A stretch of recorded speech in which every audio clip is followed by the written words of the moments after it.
Let us pray. We, thine unworthy servants, here gathered together in thy name, do humbly beseech thee to send down thy heavenly wisdom from above to direct and guide us in all our considerations. Amen.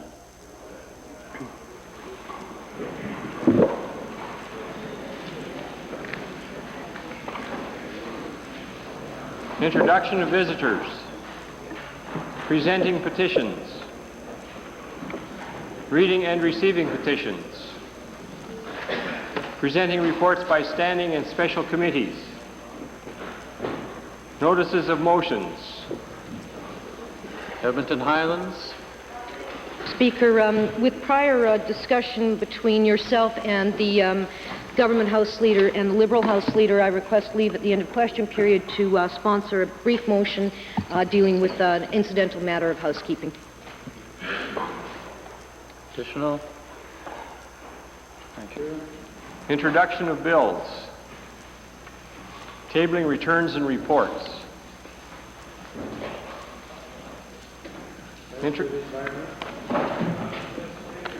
I have for tabling today flood information maps for the City of St. Albert, the City of Medicine Hat, and the Town of Cochrane, and the Town of Fort Macleod.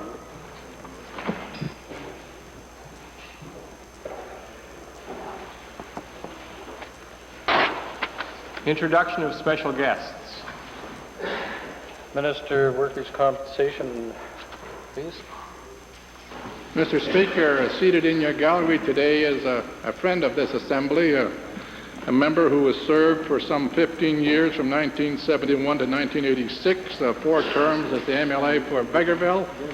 I'd like to ask the honourable member to stand up and let's give him a rousing welcome.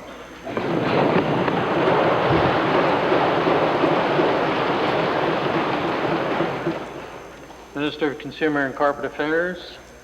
Speaker, as indicated in the ministerial statement Friday, this is Consumer Week, and I'm pleased to introduce to you and to members of the Assembly 3 individuals who have given outstanding contributions with respect to the consumer marketplace and who have received, therefore, a special award, certificate of appreciation that they were given this morning. In the members' gallery is Lynn Arling, the president of the Consumers Association of Alberta, an advocate of consumer rights and consumer issues. Sally Hall, former national and Alberta president, who as well has served on many distinguished committees, and Lorraine Duguay, the executive director of the Native Friendship Center in High Prairie. Along with Sally is her daughter, Patty Potter, and her grandson, Alex Potter, and I'd ask them to stand as well. And with Lorraine Duguay is her sons, Gerard and Jordan. I'd ask that the Assembly now give them a warm thanks for their commitment to consumers in Alberta.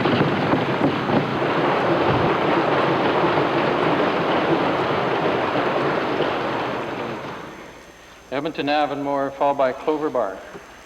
Mr. Speaker, it is my pleasure today to introduce to you 24 students from J.H. Picard School, a French immersion school in the constituency of Edmonton Avonmore. They are accompanied by their teachers, Madame Simone Demerge-Secker and Monsieur Sean Osborne, and also a helper, Kim Gates. I would ask that they now stand and receive the warm welcome of this Assembly.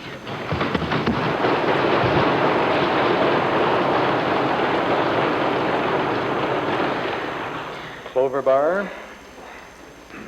Thank you, Mr. Speaker. It's my pleasure today to introduce to you and to the members of the Assembly 32 guests from the Fort Saskatchewan Christian School.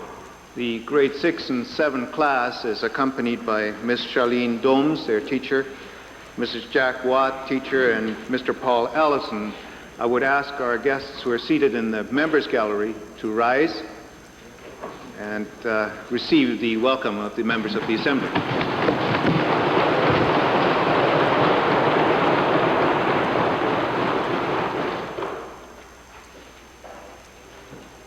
Ministerial statements. Minister of Public Works Supply and Services. Mr. Speaker, the International Association for Volunteer Effort has declared this week Volunteer Week. Created to recognize the importance of volunteers in our society, Volunteer Week draws the world's attention to the value of volunteerism and volunteers each year. In 1992, the theme chosen for Volunteer Week is Volunteers, the Vital Link, and reminds all of us of the critical importance of volunteers and volunteerism in our lives, and encourages us to think of our participation in society as a volunteer. The Canadian Volunteer Week initiatives taking place all across Canada this week are a national effort to recognize volunteerism as an integral part of our culture. As a provincial government, through the lottery-funded Wild Rose Foundation, we are joining the partnership efforts of communities, volunteer organizations, and corporations to recognize the benefits of volunteerism in our communities and to make Albertans aware of the contributions of volunteers and volunteer agencies to the quality of life we enjoy in our province. Many of us will have the opportunity to participate in Volunteer Week activities of communities throughout Alberta, and we will see excellent examples of how Albertans, committed to the belief of people helping people, dedicate their personal energy and resources to the healthy future of our province through tremendous volunteerism.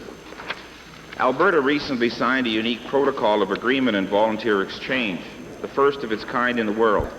This agreement between the Government of Alberta, through the Wild Rose Foundation, and the Prefecture of Hokkaido, Alberta's officially twin province, is for the exchange of volunteer leaders, practical volunteers, and information and research and volunteer development. Mr. Speaker, Alberta's volunteer spirit is a model for the world, a model which affirms this fundamental belief of people helping people. During Volunteer Week, we proudly recommit ourselves to the principles of volunteerism on which Alberta was built, and I humbly ask all members of the Alberta Legislative Assembly and the citizens of Alberta to salute the volunteers of our province.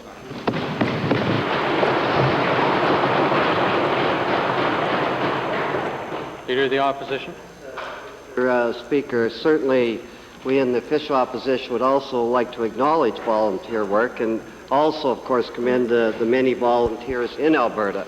I think if you look throughout Alberta, the figures I've seen, we have perhaps more volunteers participating in this province than anywhere else in Canada. We are truly blessed with volunteerism, Mr. Speaker.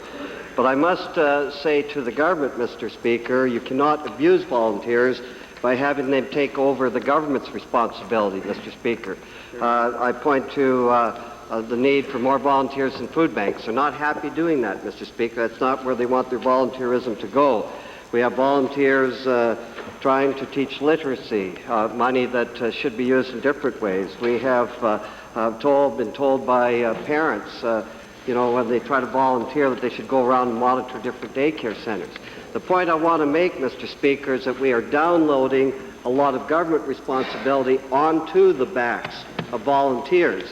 And that's leading, Mr. Speaker, if I may say so, to some frustration if you talk to people out there. So two things are happening. These people can burn out, and secondly, you stick them into areas that they're unqualified for. So I would suggest, Mr. Speaker, in conclusion, that we commend the volunteers. I certainly join with the Minister in doing them, but let's let volunteers do what they're good at, in the areas they're traditionally good at, what they want a volunteer to do to make it a better province, and let's have the government accept their responsibilities and do their work, Mr. Speaker. Good idea. Oral question period. Leader of the Opposition. Mr. Speaker, the waste and mismanagement with this government goes on and on and on. A review, Mr. Speaker, of the public accounts shows that for every successful business venture that this government has backed on an ad hoc basis, another 6 have failed, Mr. Speaker. For every dollar returned to taxpayers by the 6 companies that succeeded, Mr. Speaker, another $42 was lost by the companies that failed. Mr. Speaker, this record speaks to the folly, especially of this cabinet and this government, trying to pick winners and losers. Mr. Speaker, my question is to the Minister of Economic Development. How can the Minister of Economic Development justify this blatant misuse of taxpayers' money when we're running these high deficits, Mr. Speaker? Mr. Speaker, I hope to have more of an opportunity when we deal with the estimates of our department in the Legislative Assembly, and I hope the Leader of the Opposition will be present so that we can give him a full and detailed answer. But some months ago we indicated, Mr. Speaker, our various involvements, both with the business community, with the educational institutions, with our municipalities, and there's a long list of backstopping by this government. If the honourable member is suggesting that we should not have involved ourselves with the Farm Credit Stability Program, I wish he'd be open enough to indicate so. If the honourable member is suggesting that we should not have offered interest shielding to the small business sector, I wish he'd indicate so. If the honourable member is suggesting that we should not offer student loan guarantees to our student population, I wish he'd indicate so. Because, Mr. Speaker, if one looks at the record, we find that the student loan guarantees have had a greater default rate than the business loan guarantees. So if we are to use his equation, we would not involve ourselves in supporting our students. And if he wishes to get into that debate, I wish he'd deal with it honestly. Well, I can hardly understand how we got to students when I was talking about ad hoc business arrangements. Here, here. Mr. Speaker, 36 companies have lost money, $1.6 billion. Don't talk to me about the students. We're talking about something totally different. General Systems Research, Mirius, Alberta Terminals, Kimbia. We can go on and on and on, Mr. Speaker. There's 36 of them that we've lost money on, $1.6 billion. How can the minister justify this incredible rate of failure, Mr. Speaker? Mr. Speaker, one only has to examine the economic activity that we have taking place in this province. We're the envy of all of North America. We recognize, Mr. Speaker, that there is a North American and worldwide recession, and that is why this government has been so proactive in creating jobs for Albertans. The honourable member asked me why I brought up the student loan guarantees and the student involvement, because the honourable member is suggesting that there has been defaults, and because of those defaults we should withdraw. Well, if the honourable member wishes to take that equation one step further, the default rate has been 19% in our student loans. Now, if the honourable member is suggesting that we should withdraw because of the default rate, let him deal with these issues honestly. Let me say it slow for the minister. I'm talking about ad hoc business loans to your friends, not student loans, Mr. Speaker. Right, be clear. $1.6 billion. Think of the economic diversification of that. $1.6 billion, Mr. Speaker. That's the reality of it. And I'm talking about the ad hoc basis. My question to the minister is simply this. Given the vast amounts of taxpayers' money that this government has wasted, will the governments now cease such ad hoc assistance to business until at least there's a thorough public review? Right on. Mr. Speaker, whenever there is an involvement on behalf of this government, the information is made available to honourable members, whether it be through the public accounts or whether it be through by way of news release or order in council. This information is made available. I suggest to the honourable leader that he examine our total involvement, because again, the thousands of farmers that we have supported to make sure that agriculture is viable within this province, the thousands of small businesses within this province, Mr. Speaker, that we've offered interest shielding support to, the thousands of students that we have offered support to, the municipalities. What we've attempted to do, Mr. Speaker, is on a very equal basis offer support to all segments of our population, recognizing that there is a worldwide recession, and we want to make sure that there are a maintenance of jobs within this province for Albertans, and we see that as our key responsibility. Job creation for Albertans. Second main question, Leader of the Opposition. Second main question. Second main. Designate my second question, member from Edmonton Highlands. Sure. Mr. Speaker, as you know, this sandstone palace that we call the Legislative Assembly can be a pretty intimidating place sometimes. And as you know, in the hallways, the place is full of chaos after question period. And quite frankly, I believe that all members of the Assembly would agree, I submit, that in the context of a scuffling incident last Friday, that we need to put some effort into cleaning up the image around here. And in that context, I'd like to ask the Premier if he would agree that steps beyond establishing this legislative reform committee, which still doesn't have a name, that if he's prepared to take any steps to help in sort of cleaning up the image so that the public can feel comfortable coming to this place knowing that it's their place. Well, Mr. Speaker, I'd say that we've done a great deal, and I'd certainly listen to any suggestions the honourable member might have about making this building more and more accessible to the public. I only draw to the attention of the honourable members the ceremonies that we hold here on a regular basis, and then of course all through the Christmas period where we invite people, schools and others, and where we have it a bright, welcome place for skating and other things. And I don't agree at all that the people of Alberta think that this is a place that has a bad reputation at all. It has been a place of tradition and history, and something that most Albertans, perhaps unlike the honourable member, but most Albertans are very proud of. Mr. Speaker, no dispute about that. My point is that when the House is sitting especially, it can become pretty chaotic. And the Premier has invited a suggestion from me, so I would like to ask the Premier if he would consider now asking his government members who sit on the Member Services Committee to sponsoring a motion which would overturn a prior decision so that the media, for example, can have access to the Confederation Room the way it was up until 3 years ago. I think this would go a long way in helping the situation. Would the Premier agree? Well, Mr. Speaker, the honourable member has made one suggestion, and I don't have a closed mind to that suggestion. I think there were problems when that area was accessible to the media. That's why there was a change. For my part, I think the real key is that we treat each other, that is, elected members and members of the media, treat each other with decency and good courtesy and manners. And if that's happening both ways, that should solve most of the problems. Mr. Speaker, the Premier must have noticed a difference during the last 3 years compared to when the Confederation Room was available for media to conduct interviews with members of the Assembly. The reporters and their camera operators now have to deal with behind what they call it the line of death. This is causing a problem, Mr. Speaker. Will the Premier take a more considered approach to his response and please agree that we should axe the concept of line of death and allow reporters a proper room in which interviews can be conducted safely and less chaotically? Well, that's certainly something I would want to have happen, Mr. Speaker, that the media, the reporters, and ourselves treat each other with a great deal of courtesy and respect, and that we work to allow each of us to do our jobs in the best way possible within this building. That's what we're trying to do. Edmonton Glengarry, behalf of the Liberal Party.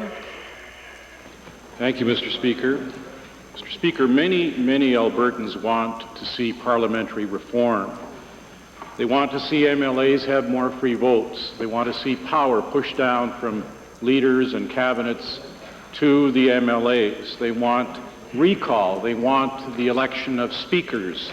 I'd like to ask the Premier, inasmuch as the Premier promised in the throne speech to bring forward a parliamentary package or a committee to review this, what's the delay? Why isn't this matter proceeding, Mr. Premier?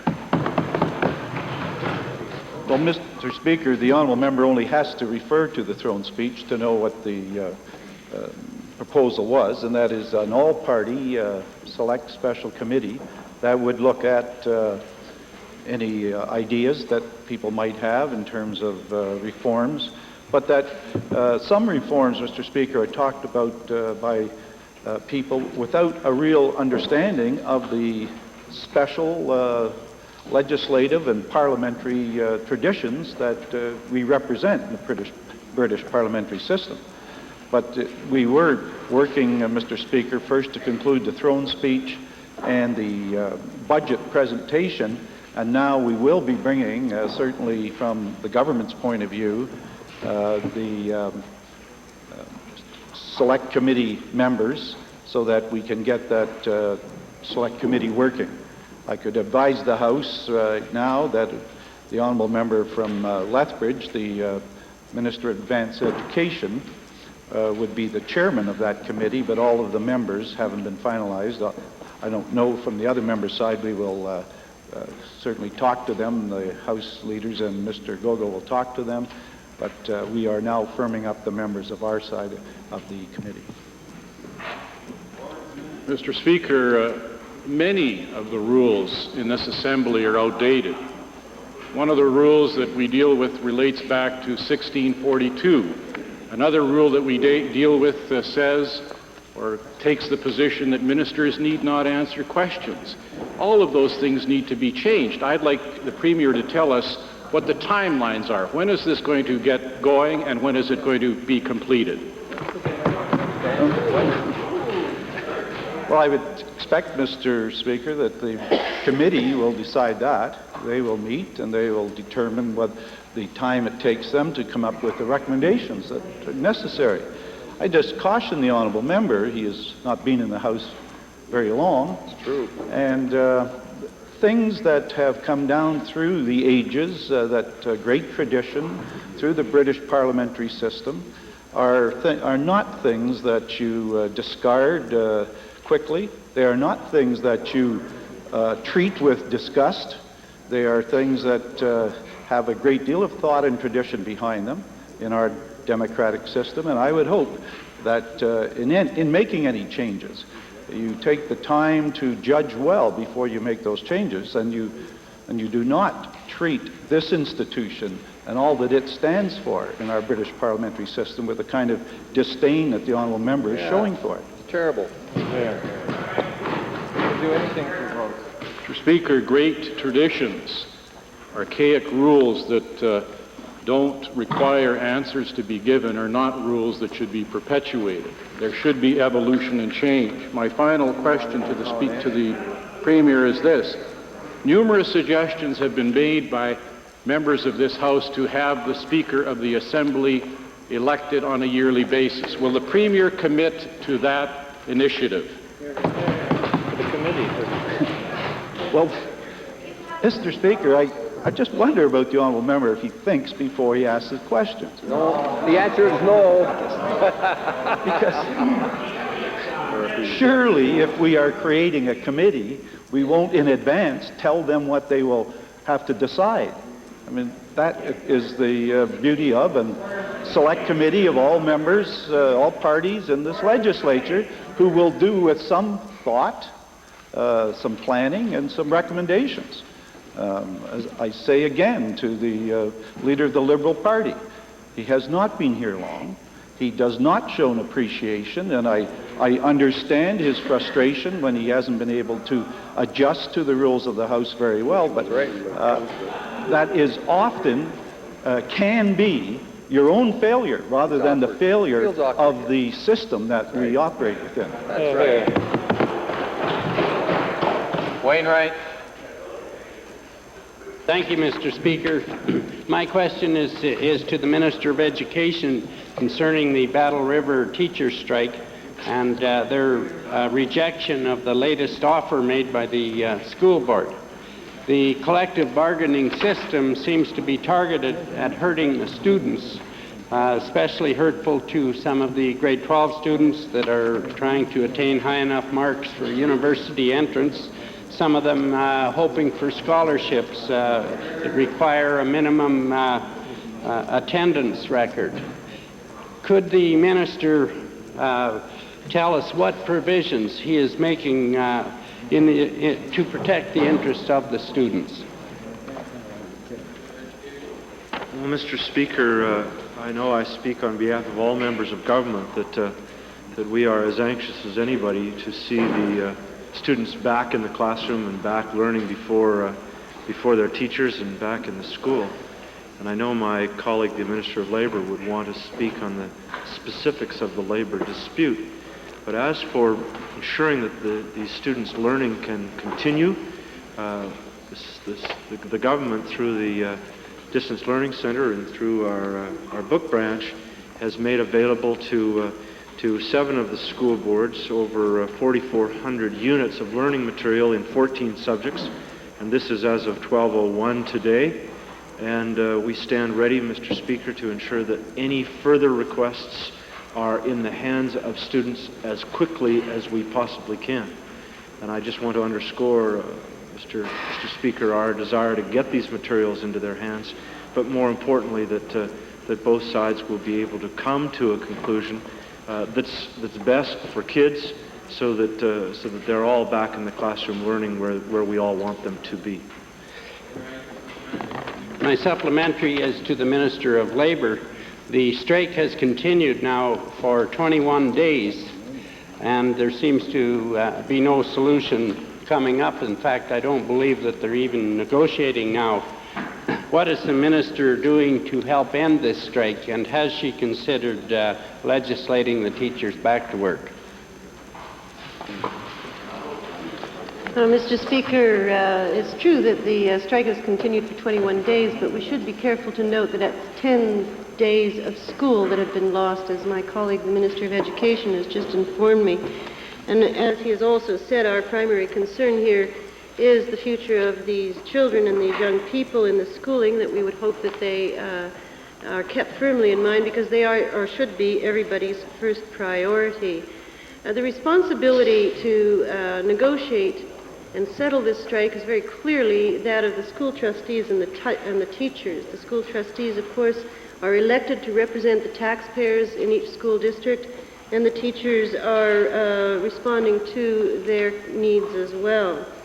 Our mediators are on standby. They have been on standby minute by minute, and are prepared to leave at a moment's notice if the two parties will avail themselves of his services again. We are certainly urging both sides to come back to the table and negotiate a very early settlement. But legislating an end to the strike, I must say, Mr. Speaker, would not solve the problem. I think the very clear question that both the trustees and the teachers should be asking here is just what are the taxpayers willing to pay for the services that these teachers are normally giving those young people. And I think that both the trustees and the schools, teachers, should be out asking the parents and the taxpayers in these districts, who are in fact their customers, just precisely what it is that they are willing to pay for these services. Followed by Calgary McKnight. My question is to the Minister of Labour. Mr. Speaker, the Edmonton Remand Centre was designed to hold a population of 200 inmates. There are 580 inmates are in there today. The maximum security wing was designed to hold 40 inmates. There are 98 inmates in that maximum security wing today. Inmates are double and triple bunked, and in the dormitory designed to hold 35 inmates, Mr. Speaker, 58 are being housed. The only number that has not gone up in this scenario, Mr. Speaker, is the staff complement. The Minister of Labour recently announced that 158 positions were going to be abolished in the Solicitor General's department. I would ask the Minister of Labour what process, what study was done prior to abolishing those positions that showed that public safety, public security, the security of the inmates and the staff would not be compromised by these reductions. Mr. Speaker, operational responsibility for the remand centre is that of the Solicitor General. He may wish to answer the question.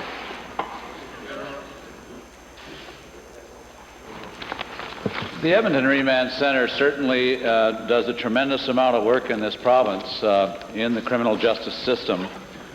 And certainly with the level of charges that have been out there recently and the increase in some of the youth crimes and other type of crimes in the province, the level of inmates at the remand center have increased. I think it's closer to 600. I don't know what the number that you used there, but I agree with you there, and they do a tremendous job, the staff we have there. We met with the Alberta Union of Public Employees and the staff this morning, the management did, to go over the concerns as it related to casual employees versus the permanent employee level that's there. And we are well on our way to working out with them the necessary changes as we move forward in certain levels of downsizing to accommodate the vacant positions, the casual positions, and the number of permanent positions that are there in staffing. Supplementary to the Solicitor General, the inmates, Mr. Speaker, are in lockdown at the moment because the staff at the remand center cannot control the inmates that are currently housed there. Yesterday, Mr. Speaker, a 7-inch knife went missing and is still, as of 2 p.m., unaccounted for. To the Solicitor General, will the Minister commit to restore those positions, those full-time positions that have been abolished, so that the safety and the security of the staff, the inmates, and the general public is not further jeopardized or compromised. Mr. Speaker, as I had indicated, management is working with the Remand Center at the present time on two points that you just made. Less than 5 minutes ago, I got the updated report from the meetings that just took place, and there is not a lockdown position at the present time. And secondarily, there is no substantiated report of any missing knife in the Remand Center. The last reported incident that wasn't verified was on the 25th of April. Calgary McKnight. Calgary McKnight. Thank you, Mr. Speaker.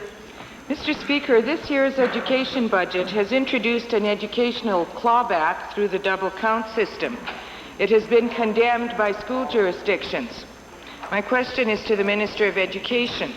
Will the Minister agree to suspend the two-count system until he consults with stakeholders?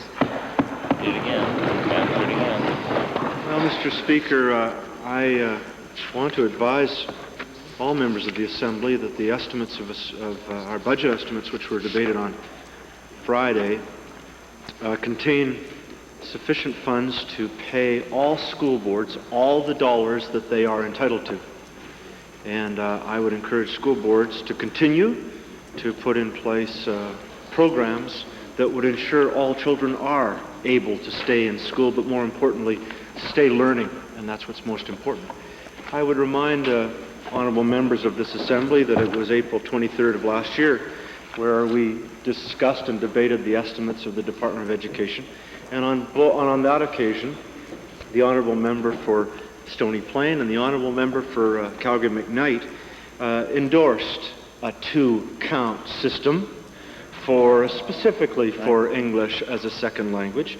And I remind the honourable member that she said at that time, if the number of students goes down, of course you wouldn't have to fund as much. That only makes sense. But it's a year later now. And Mr. Speaker, how you could come to that conclusion for only one part of education funding and not extend it at least somewhere further along, because it makes logical good sense for one part, surely it must make logical good sense for other parts of education funding. So I'd ask the honourable member to re-examine her position, as I've asked all school boards across the province to re-examine theirs. Mr. Speaker, the Minister has not considered all of the implications of this move affecting all of the school programs, fixed costs being one of those implications.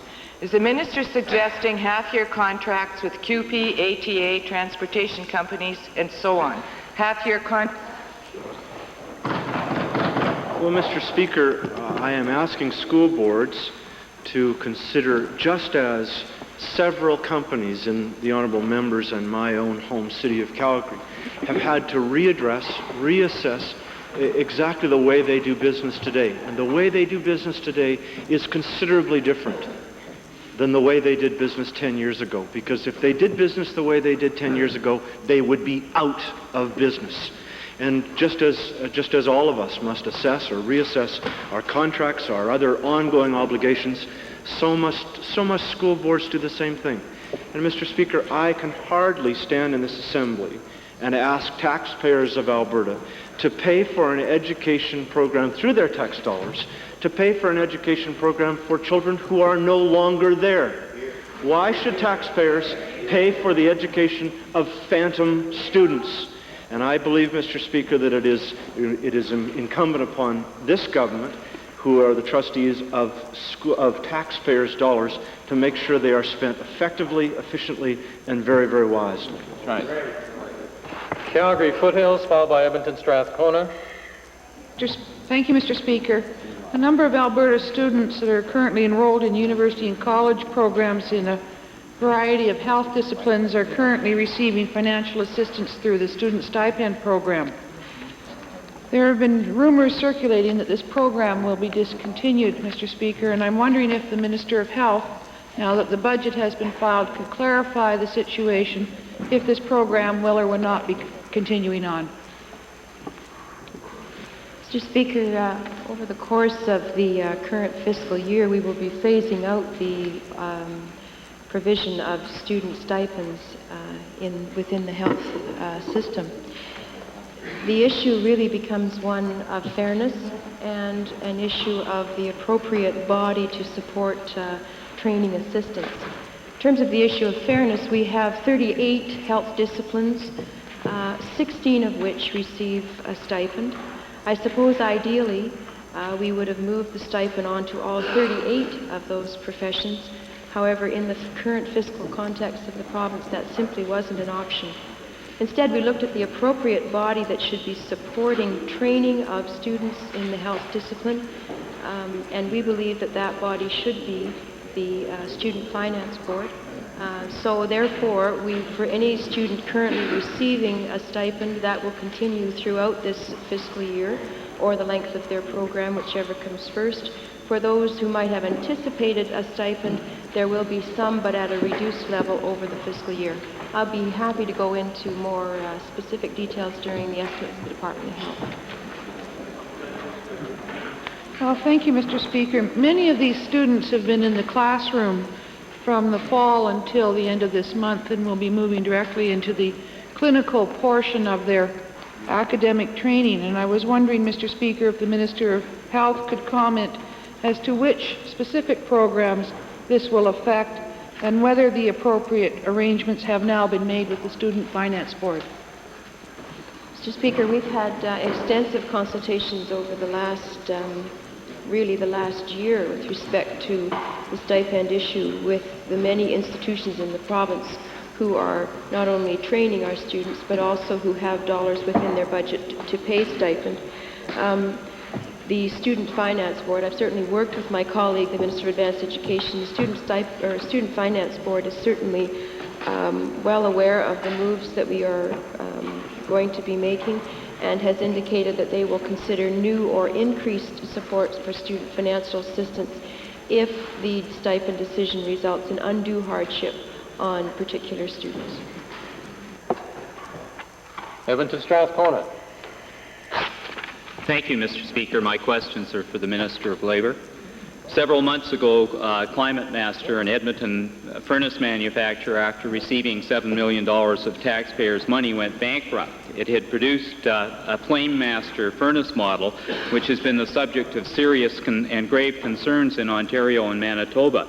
The Department of Labour here has issued a low-key request to utility companies, to natural gas suppliers, and to municipal and provincial inspectors to report problems with the Flame Master furnace product. Will the Minister of Labour advise the Assembly what steps her department is taking to identify and alert owners of the Flame Master furnace product of the dangerous situation here? Mr. Speaker, this issue arose about a month ago or so, and my information at that time was not only did we put out an alert to all of those people who are routinely in the field dealing with furnaces to ensure that we got instantaneous information back, and from their work in the field, they had not at that time discovered any furnaces of the nature described that had in fact a defect such as the one that they had discovered in Manitoba and Ontario. However, we didn't stop there. We thought that we should be very much aware, and so should all people who have furnaces in Alberta be very much aware, that any furnace that's over the age of 8 years is likely to develop the kind of fault that was discovered in these furnaces in other provinces. Our information flow backwards has indicated that there is not a problem in Alberta. That was my information when the issue was last raised a month ago. That's as current as my information is today. Mr. Speaker, my information is it's the same model of furnace that's been sold and been the subject of investigations in Ontario and Manitoba. And my question to the Minister is what steps are being taken to alert the owners, to identify the owners and alert them as to the dangerous situation, and it doesn't seem that there is any. Mr. Speaker, I believe I just went through this. It is true that it is the same model, or there are models made by that firm of a furnace and they have been sold in Alberta. My point is that we have had no reported cases of a defect in the furnaces that are in Alberta, even though they are of that make. That was target number one. Secondly, any furnace over the age of 8 years is liable to develop the same fault. And thirdly, we did put out alerts to all owners of furnaces to ensure that they would not just say, oh, well, I don't have a claim master, I can relax. We put out an alert that said, if you have an older furnace, for heaven's sakes, get it looked at once a year at least, because any older furnace, it can develop these defects. But particularly look at that make, and if you have one, get in touch with your local gas inspector instantaneously to make sure you have it checked right away. Millwoods, followed by Edmonton Whitemud. Speaker, my questions today are to the Minister responsible for Workers' Compensation Board. The Auditor General's report for 1990-91 once again criticized the Workers' Compensation Board for failing to pay some of the work-related health care expenses that arise in the province. As the Auditor General noted, this means that costs that should be charged to employers are in fact paid by the province, that is the health care system, the Alberta Health Care Insurance Plan. So I'd like to ask the Minister responsible for the WCB, given that the Auditor General has been making this point for 3 years in a row now, not just this year, but 3 years in a row, will the Minister tell the Assembly when he plans to take some corrective action and exactly what he plans to do to rectify the situation? Mr. Speaker, the Auditor General's report has been submitted to myself and has been submitted now to the Workers' Compensation Board of Directors. The Workers' Compensation Board of Directors have informed me that they're working on all the concerns of the Auditor General, and we'll be putting them in place as quickly as possible. Mr. Speaker, supplementary then to the Minister of Health. This problem is costing an overbilling of $10 million a year to the Alberta Health Care Plan. So to the Minister of Health, instead of continuing to jack up health care taxes on ordinary Albertans, will the Minister of Health tell us what she will plan to do to make sure that the WCB pays all the costs it's supposed to pay and we don't get employers shifting their burden from workers' compensation to the taxpayers of Alberta through the health care insurance plan? Mr. Speaker, I share the concern of the auditor with respect to the appropriate payment of services where from the funds to which they should be coming from. Certainly the Minister of Occupational Health and I have been working on the matter and will continue to press for the most fair solution. Edmonton Whitemud.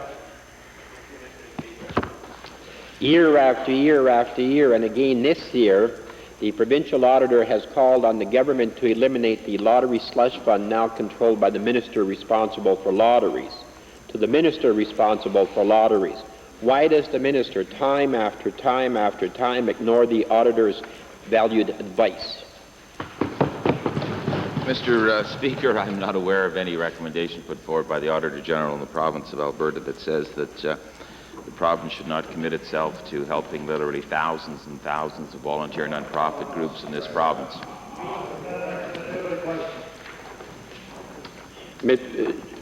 Mr. Speaker, to the Premier, will the Premier direct his minister to transfer all lottery funds to general revenues to ensure full accountability and to comply with the auditor's recommendation?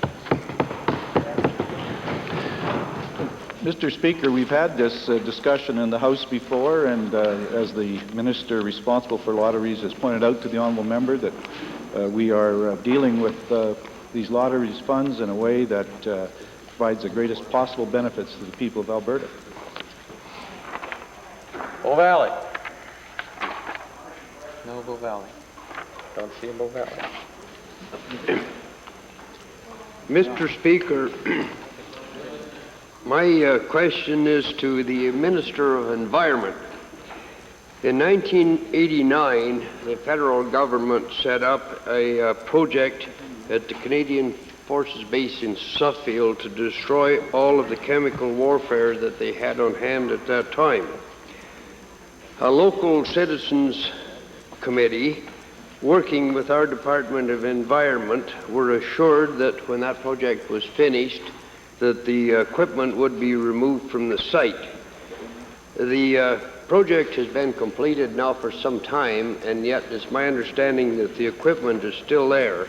Could the minister bring us up to date on what the plans are for?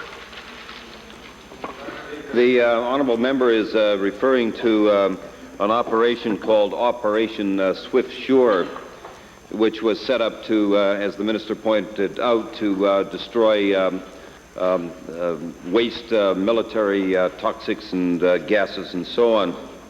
And indeed, that piece of machinery was to be dismantled and shipped to Iraq, but as I understand it, Iraq no longer is interested in the piece of machinery.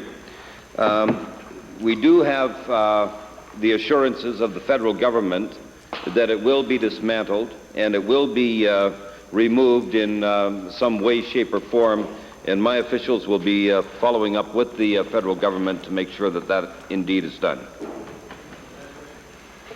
Well, Mr. Speaker, this particular piece of equipment, it appears like no one wants it anywhere, not even Iraq. It cost the federal government $13 million to put it together, and it is my understanding is quite similar to our waste project in Swan Hills. Would it be possible that it could enhance the Swan Hills project if we were to accept it? It's quite possible, Mr. Speaker, that it could be incorporated into the hazardous waste facility at Swan Hills, but we'll have to make sure that it works and that it indeed complements what is taking place at Swan Hills. We aren't going to buy, Mr. Speaker, a pig in a poke, but we are going to make sure that it's dismantled and removed, because we do not want to run the risk of wastes from other military bases across Canada being imported into Alberta. Stony Plain. Thank you, Mr. Speaker. Mr. Speaker, today I want to direct my questions to the Minister of Labour. In 1990, long before the fire at Spruceland Millworks on March 12th of 92, the County of Parkland had ordered that the inoperative, privately owned fire hydrants near the fire site be repaired. The county order was unsuccessfully appealed to the Fire Prevention Council by the water line owners and to the Court of Queen's Bench before the Provincial Fire Commissioner decided to forbid the county from enforcing that order. At the time of the fire, the minister promised to investigate the strange ruling by the Fire Commissioner, and I would assume the investigation must be completed by now.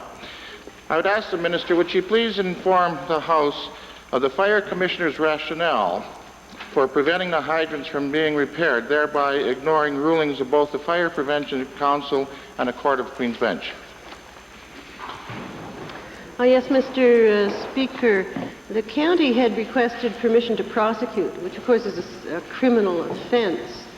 And it was in his mind that that wasn't going to solve the problem. The danger was a hydrant, and if the hydrant didn't work and if a fire did occur, then there would be more severe loss than otherwise. That was the primary concern, was fixing the hydrants. He felt that the criminal prosecution would not fix the hydrants, and so he said, no, let's get on with the real issue here. Mr. Speaker, that I'm afraid is not quite the way I've heard it, but it appears that the fire commissioner prevented the county from repairing the hydrants. That's a far cry from going through criminal courts, and I would like that reason. I'd further ask, now that the repairs have been completed, will the minister guarantee that neither the county nor the owners of the property, the new owners of the property, will be stuck for the bill for repairing that said hydrant? Mr. Speaker, it's true. The hydrants have now been fixed. That was, I believe, an action that both my department, the Fire Commissioner, and the county took in hand just as soon as I knew about the incident that had occurred. Very shortly after that, the hydrants were fixed. Now, the question of who will pay is not something I can give anybody assurances for. That responsibility, responsibility for payment will follow the responsibility for having the hydrants in operation in the first place. I do not know whose responsibility it is directly at this stage, but I'm sure it will be worked out. Hobart. Speaker, in the Auditor General's report, there's a serious indictment of the Department of Family and Social Services' failure to recoup their share of costs under the Vocational Rehabilitation of Disabled Persons Agreement. My question is to the Minister responsible for seniors and persons with disabilities. Thousands of dollars are left on the table because of unacceptable efficiencies. What's the Minister doing to clear up that situation? Mr. Speaker, I'm glad that the member has brought this up because we're reviewing that situation right at the moment. Mr. Speaker, it's just... Great answer. Great answer. This is a couple of years back. It's inexcusable, Mr. Speaker, that kind of clumsiness has shortchanged Alberta taxpayers as well as the disabled, or both of them.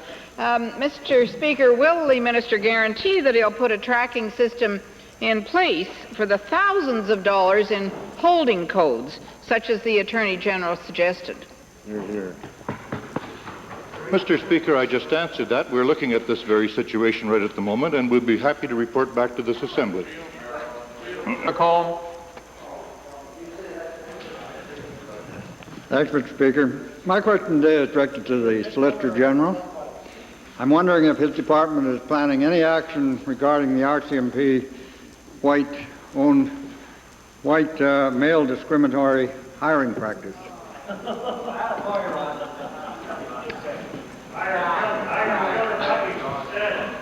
Well, Mr. Speaker, we contract services with the federal government for the Royal Canadian Mounted Police. We just signed a 20-year agreement. 61 municipalities in the province are very pleased to look forward to that fine police force for 20 years. As that goes with contracting, the federal government is responsible for the policy of training and of selection. And I will certainly take your comments forward to Assistant Commissioner Holmes and to the federal government. Supplementary, Mr. Speaker. Well, in my opinion, it's a blatant human rights violation, and I would like to know, Mr. Speaker, how the Solicitor General will deal with this in the light of the contractors. Did we sign a contract that allowed discrimination against white males?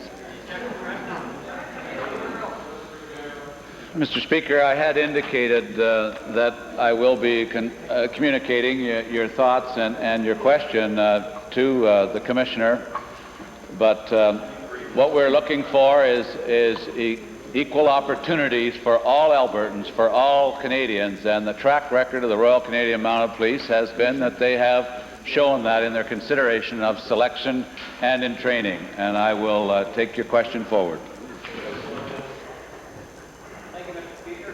Over 100 families, residents in the hamlet of Catham in my constituency, are outraged that the study in their hamlet, which was prepared almost entirely behind closed doors, is about to be adopted as fact with a recommendation for no further development. The plan has many various interests to satisfy. Residents who need better water, seasonal residents who want to improve their properties, environmentalists who are concerned about industrial development, and 3 coal companies who are looking to their future in mining activity. That's too complicated to have been dealt with in 3 public meetings. I'd like to ask the Minister of Municipal Affairs, given that the residents need more time to study this proposal and desire to work cooperatively with the Improvement District Council, will the Minister ask the Improvement District to table the resolution for at least 6 months before any decisions are made? Mr. Speaker, no report has been brought to my attention. I know that work is being done in the improvement districts. I wish to assure the honourable member that there will be at no time in my department or the Department of Municipal Affairs any report shoved down anybody's throat in the improvement districts or any other areas. Way to tell him, Dick. Thank you, Mr. Speaker. This is a serious concern because the study recommends that the hamlet be placed under direct control of the ID Council.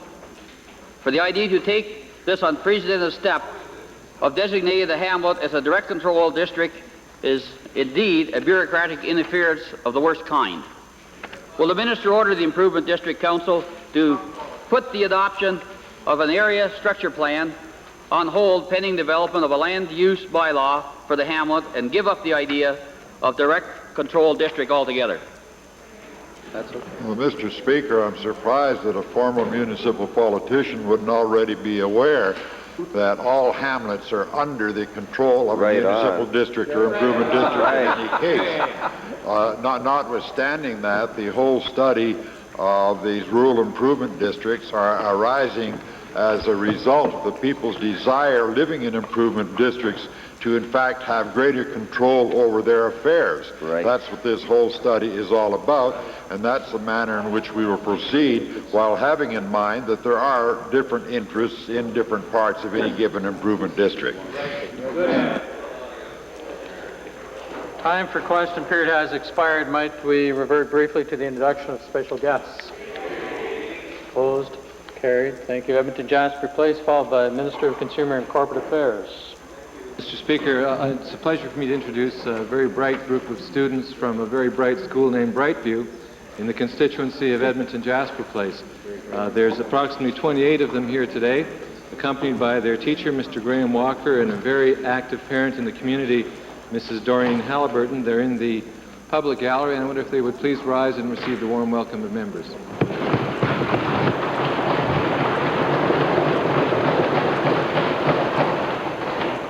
Minister. Speaker, it's my pleasure to introduce to you and to members of the House Mrs. Jill Tynan and Mrs. Catherine Coleman, who together with 35 students from Bishop Pinkham Junior High School in Calgary Currie are in the members gallery today.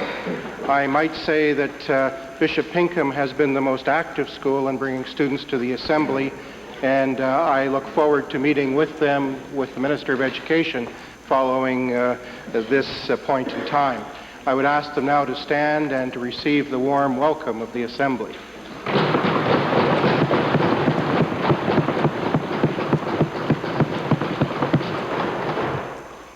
Member for Edmonton Highlands, procedural matter.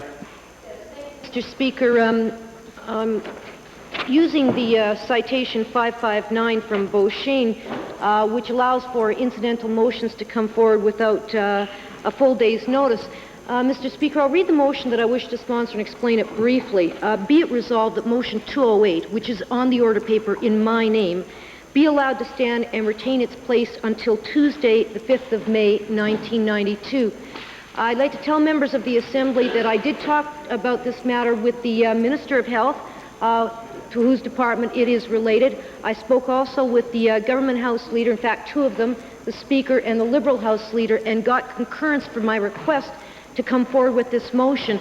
I need to go to Ottawa, actually, later today, in about an hour, and I can't get back here in time for tomorrow. In fact, I won't get back till the end of the week, in which case my motion would have come forward.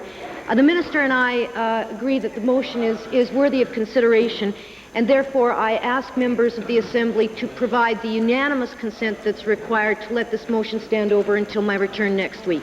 Thank you. Thank you, honourable member. Just a small point. Unanimous consent is not required, but just a majority consent. Those in favour of the motion, please say aye. Aye. Opposed, please say no. Carried. Thank you. Orders of the day. Government motions. Motion number 4, Honourable Mr. Horseman.